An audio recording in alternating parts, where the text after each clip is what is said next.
우리가 하나님의 일을 감당하다 보면 생각지 못한 대적의 공격을 받을 때가 있습니다.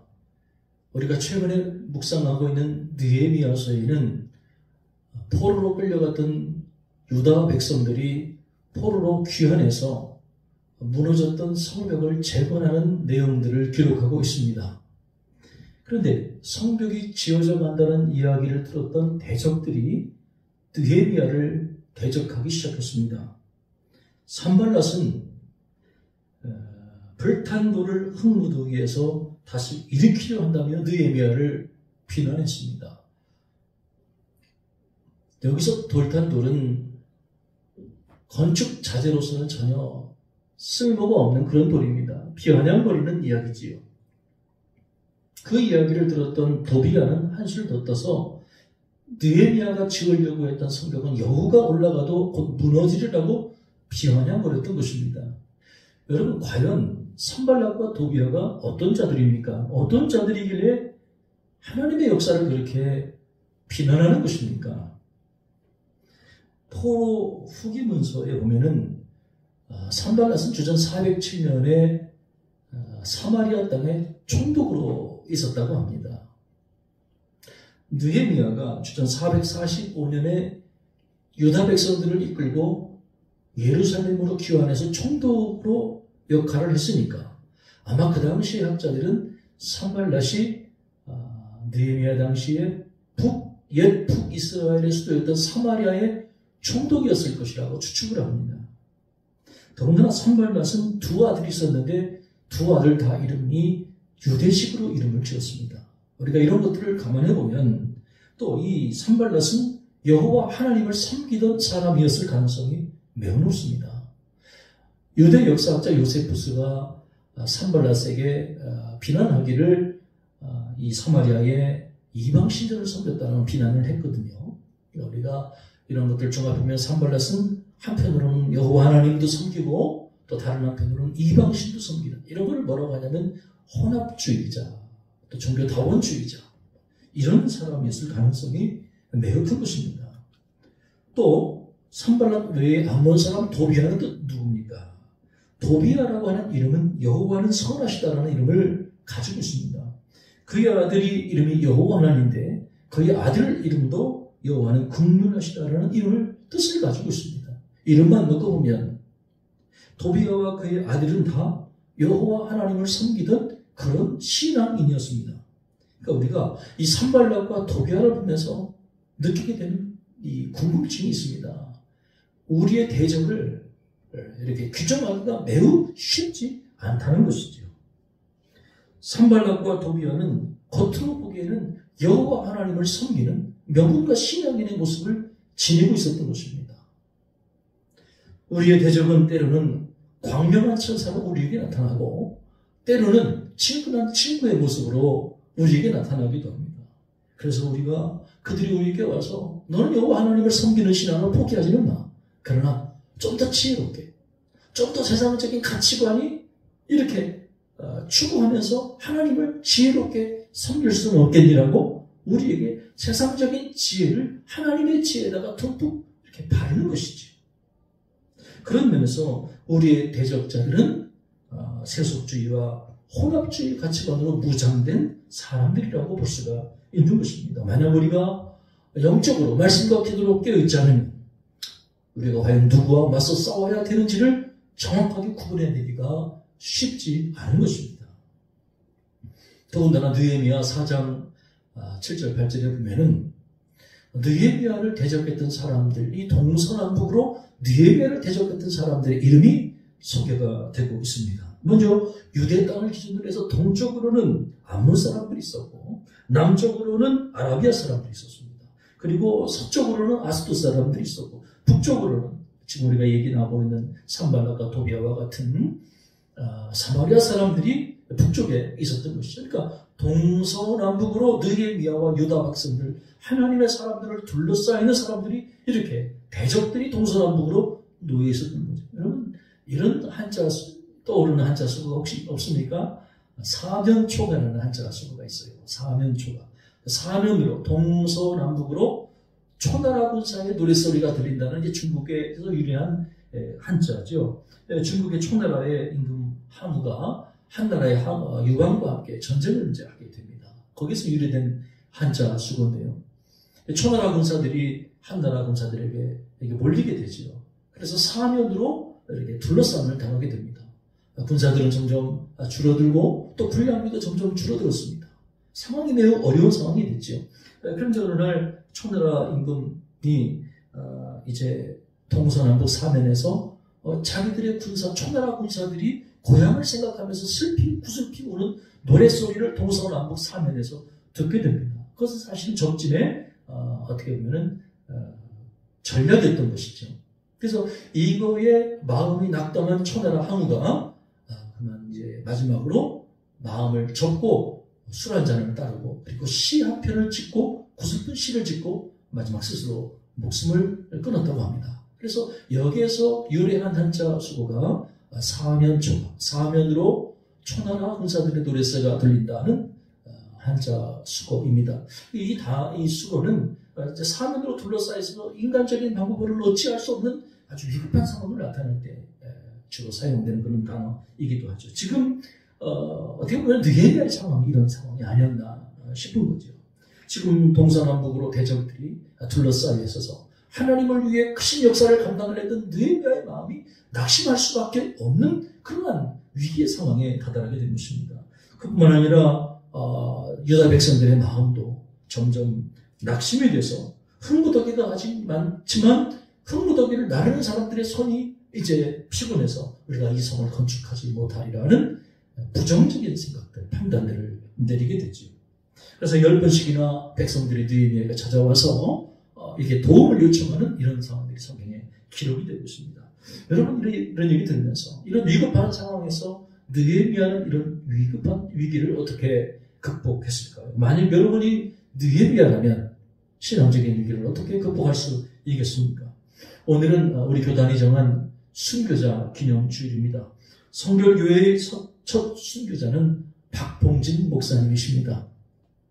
박봉진 목사님은 1890년에 평택에서 가난한 농부의 아들로 태어났습니다. 박 목사님은 어느 날 청년 시절에 수원을 헤매다가 한 교회당 앞에서 예수를 믿으시오라는 두 청년의 소리를 전도를 받게 됩니다. 그리고 교회에 나가게 됐는데 그 교회가 수원 성결교회였습니다. 박 목사님은 수원교회 한 권사님의 운영하시던 금은세공업에서 견습생으로서 이제 이렇게 일을 배우기 시작합니다.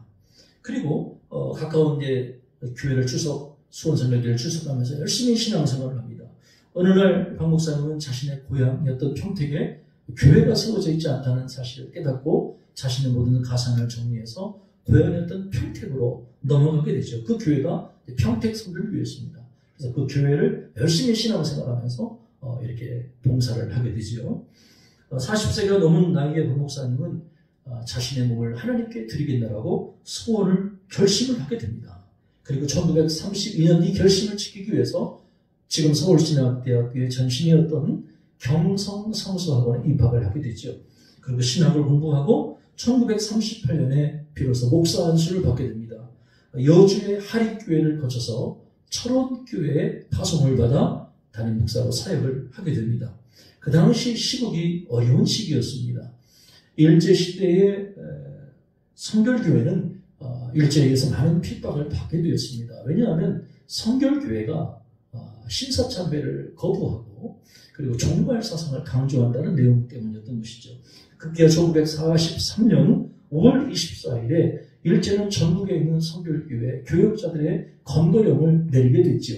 그래서 수많은 성결교회 교역자들이 일제에 강제로 연행이 됐습니다. 그때 박봉신 목사님도 철원에서 열심히 목양하던 중에 일제 형무소에 이렇게 끌려가게 되지요. 일본 경찰들은 박봉신 목사를 고문하고 때로는 회유하면서 그의 신앙을 흔들려 했습니다. 하나님 외에는 참 신이 없다는 그의 신앙을 무너뜨리기 위한 것이었죠. 그러나 박 목사님은 굴하지 않고 감옥 안에서도 또 취조받는 데서 형사들과 담대하게 대화를 했습니다. 우리 교단의 활천지에 오면 그 대화 내용이 나오는데요. 형사가 묻게 됩니다. 너는 무슨 이유로 신사참배를 거절하느냐? 박 목사님이 대답하시죠. 나는 여호와 하나님 외에는 참신이 없기 때문이다. 형사가 묻습니다. 이놈아, 너는 천황의 백성이면서 천황이 망하라고 기도한다지. 그래서 박 목사님이 대답하죠. 오냐? 그렇다. 이놈아, 그러면 천황이 크냐? 하나님이 크냐? 그런 유치한 질문으로 또 사람 잡을 생각은 이구나. 내 대답은 뻔하니 내 마음대로 하려구나. 일본 경찰은 박 목사님의 기계를 꺾지 못하고 신앙적 결단을 꺾지 못하고 주리를 들고 코에 고춧가루를 뿌리고 그리고 천장에 매달아 장작을 패듯이 심하게 매질을 했다고 합니다. 무려 7시간 동안 심한 고문을 받은 박 목사님은 정신을 잃고 인사불성이 됐고 몸이 제대로 걷지 못한 채로 유시장으로 다시 돌아가게 됐다고 합니다. 박 목사님이 일제에 끌려간 다음 해인 1944년 8월 10일 아침에 일본 경찰은 이 박 목사님의 사모님에게 연락을 해서 남편을 데려가서 병원에 입원시키라고 이야기했습니다. 사모님과 큰아들이 유치장으로 가서 박 목사님을 봤을 때 이 박 목사님은 정신을 잃고 그리고 사지가 축 늘어져 있는 상황이었고 온몸에는 피멍이 들어있는 상황이었다고 합니다. 급히 인력거를 불러서 병원으로 박 목사님을 모시게 됐는데 일본 경찰들은 사람들을 출입을 통제하기 위해서 그 당시에 장질부사라는 전염병에 걸렸다고 헛소문을 퍼뜨려서 사람들의 통제를 막았다고 합니다. 한참 후에야 정신이 든 박 목사님이 사모님에게 나는 지옥에서 나와 지금 천당에 왔다라고 이야기를 할 정도였다고 합니다. 여러분은 박 목사님의 일화를 듣고 무엇을 느끼셨습니까? 우리가 하나님을 섬기는 신앙을 지키기 위해서 우리는 많은 고난과 대가를 지불해야 합니다. 때로는 느헤미야처럼 사방으로 우겨쌈을 당하면서 하나님 나라를 위해서 헌신하고자 많은 고난을 겪어야 할 수도 있습니다. 그렇다면 우리가 이런 영적인 전쟁에서, 영적인 대적 싸움에서 승리할 수 있는 비결은 무엇일까요? 그것은 위기의 상황에서 더욱더 우리의 신앙의 힘을 발휘하는 것입니다. 다시 말해서 우리는 어려울수록 더욱더 하나님을 의지하고 하나님께 기도로 나아가야 한다는 것입니다. 과연 느헤미야가 성벽재건을 시작하기에 앞서서 가장 처음으로 한 일이 무엇이었습니까? 느헤미야 그 1장의 초반에 보면 느헤미야는 금식하며 제옷을 뿌리고 그리고 여호와 하나님께 자신의 죄를 회개하고 기도로 하나님 앞에 나아갔던 것입니다. 그리고 느헤미야가 예루살렘 성벽에 도착해서도 그는 기도로 이 모든 일을 진행했던 것이죠. 그래서 오늘 본문의 4절과 5절에는 느헤미야의 기도가 간략하게 소개되어 있습니다. 제가 읽어드리겠습니다. 우리 하나님이여 들으시옵소서. 우리가 없인 여김을 당하나이다. 원하건대 그들이 욕하는 것을 자기들의 머리에 돌리사 노력거리가 되어 이방에 사로잡히게 하시고 주 앞에서 그들의 악을 덮어두지 마시며 그들의 죄를 도말하지 마옵소서. 그들이 건축하는 자 앞에서 주를 노하시게 하였음이니이다. 느헤미야는 성벽 재건 중반기에도 어려움을 당하자 하나님께 기도로 이 모든 일을 극복해 나갔던 것입니다. 특별히 우리가 느헤미야의 기도를 보면은 시편의 수많은 시 가운데 가장 많은 부분을 차지하고 있는 탄원시를 떠올리게 합니다. 탄원시가 뭡니까? 하나님, 지금 우리가 겪고 있는, 당하고 있는 고난을 하나님 돌아봐 주시고 우리의 힘으로는 이길 수 없사오니 하나님이 문제를 해결해 주옵소서라는 간절한 탄원의 기도가 느헤미야의 또 시편의 기도였던 것입니다. 사랑하는 여러분, 우리도 어려움 당할 때 우리가 하나님 앞에 이런 기도가 필요한 것입니다. 우리가 하나님의 역사를 감당하기 위해서 우리가 고난을 겪는다면 하나님께서 우리가 당하는 고난을 불쌍히 여겨주시고 기억해 주시고 환난 가운데서 우리를 건져주시기를 위해 우리는 마음을 다해 기도해야 하는 것입니다. 또한 우리는 기도만 하는 것이 아니라 기도하면서 우리가 할 수 있는 최선의 노력을 다해야 하는 것입니다. 물론 여기에는 신앙의 담대함이 요구되는 것입니다. 이 신앙의 담대함은 깊은 기도의 골방에서 나온다고 할 수가 있습니다. 사랑하는 여러분, 어려운 일 당할 때 우리는 기도하고 실천할 때 이 기도와 실천이야말로 하나님의 역사하시는 놀라운 통로가 되는 것입니다. 과연 느헤미야는 이 어려움에 어떻게 대처했습니까? 그는 먼저 기도했습니다만 그 다음에 파수꾼을 둬서 주여로 성벽을 파수하게 했습니다. 성 뒤에 넓고 넓은 곳에 백성들을 세워놓고 그들에게 창과 또 칼을 주어 그들로 이 어려움을 스스로 극복할 수 있도록 방비에 철저히 했던 것입니다. 느헤미야는 수하들을 절반으로 나눠서 그 절반은 일하게 하고 절반은 성을 굳건히 지키게 했던 것입니다. 그리고 짐을 나르는 사람들이 다 한 손으로는 일을 하고 한 손에는 병기를 잡게 했고 나팔 부는 자를 옆에 두어서 비상시에 나팔을 불어 온 백성들이 또 군사들이 유사시에 효율적으로 일하도록 대처를 했던 것입니다. 느헤미야는 유다 총독으로서 또 무엇보다 신앙인으로서 위기에 대해 다른 사람들에게 모범을 보였던 훌륭한 신앙인이었습니다. 그래서 자기뿐만 아니라 부하들과 백성들이 하나님의 역사를 위해 함께 감당하도록 영적인 지도력을 행사했던 기도의 사람, 실천의 사람이었던 것입니다. 사랑하는 여러분, 결국 하나님을 향한 우리의 기도와 또 실천은 함께 가야 하는 것입니다. 우리의 기도와 하나님을 향한 최선의 노력이 합쳐질 때만 하나님의 귀한 역사를 이룰 수 있는 것입니다. 기도만 하고 땀 흘리지 않으면 소용이 없습니다. 반대로 열심히 일하기만 하고 기도하지 않아도 소용이 없습니다. 하나님이 역사하실 때는 우리가 열심히 기도하고 또 우리의 최선을 다해 노력할 때 이 기도와 우리의 실천, 이 믿음과 행함이 함께 할 때 하나님의 크신 역사를 감당할 수가 있는 것입니다. 일제위에서 모진 고문을 당하신 박봉진 목사님, 사모님에게 이제 감사기도를 드려달라고 부탁을 하셨다고 합니다. 사모님이 감사기도를 드리고 기도가 끝나자 박 목사님은 성결교회 본부는 지금 어떠한지 상황을 물어보셨습니다. 그리고 자신의 고통보다는 교단과 동료 동역자들의 안위를 먼저 염려하셨습니다. 박 목사님은 성결교회 총회와 교역자들을 위해 기도하다가 다시 정신을 잃고 혼수 상태에 빠지셨습니다.